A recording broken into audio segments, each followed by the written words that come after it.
రేపు వచ్చే ఎన్నికలు బీజేపీ మధ్యలో బీబీపీ మధ్యలో బీబీపీ ఏంది బాయ్ బాయ్ కే పార్టీ కానీ ఒక్క బీబీపీ లేవు మన రాష్ట్రంలో 3 బీబీపీలు ఉన్నాయి ఆ 3 బీబీపీలు కుంభక్కైంది ఏవవి ఒకటేమో బాయ్ బాయ్ కే పార్టీ ఇంకోటేమో బాప్ బేటే కే పార్టీ ఇంకోటి బేటా బేటీకే పార్టీ ఒక బీజేపీ ఈ 3 బీబీపీ పార్టీలు కుంభక్కయి బీజేపీ తోటి కొట్లాడుతున్నాయి మొట్టమొదటి బీబీపీ పార్టీ అంటే మజ్లిసే ఇత్తిహాదుల్ ముస్లిమీన్ కు 49 ఉన్నాయి మరి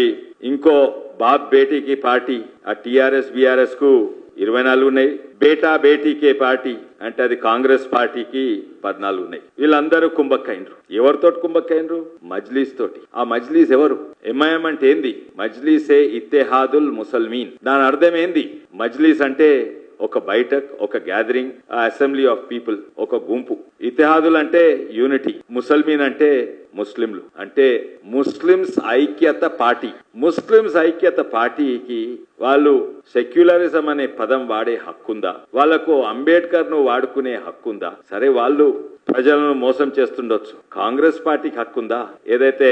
యాంటీ సెక్యులర్ ఫోర్స్ ముస్లిం యూనిటీ పార్టీకి కాంగ్రెస్ పార్టీ మద్దతు ఇవ్వగలుగుతుందా టీఆర్ఎస్ బీఆర్ఎస్ పార్టీ సెక్యులర్ అని పదం వాడతారు వాళ్ళకు హక్కుందా ఆ పదం వాడేది ఎందుకు ఈ టీఆర్ఎస్ పిఆర్ఎస్ బాప్ బేటేకే పార్టీ ఎందుకు నిలబడతలేదు ఎంఐఎం కు అసదుద్దీన్ కు లొంగిపోయి వాళ్ళకు మద్దతు ఇవ్వాలన్నా ముస్లిం యూనిటీ పార్టీకి మద్దతు ఇవ్వాలన్నా ఎప్పుడు కూడా అంబేద్కర్ గారు ఒక మతం యూనిటీ కాదు దేశ యూనిటీ కొరకే మాట్లాడిండు అది నిజమైన సెక్యులర్ భావజాలం కాంగ్రెస్ పార్టీ తెలుసు వాళ్ళు లేనిది వీళ్ళు బతకలేరు అందుకే వాళ్ళకు లొంగిపోయినరు కాంగ్రెస్ పార్టీ కూడా అభ్యర్థి పెడతలేదు అంటే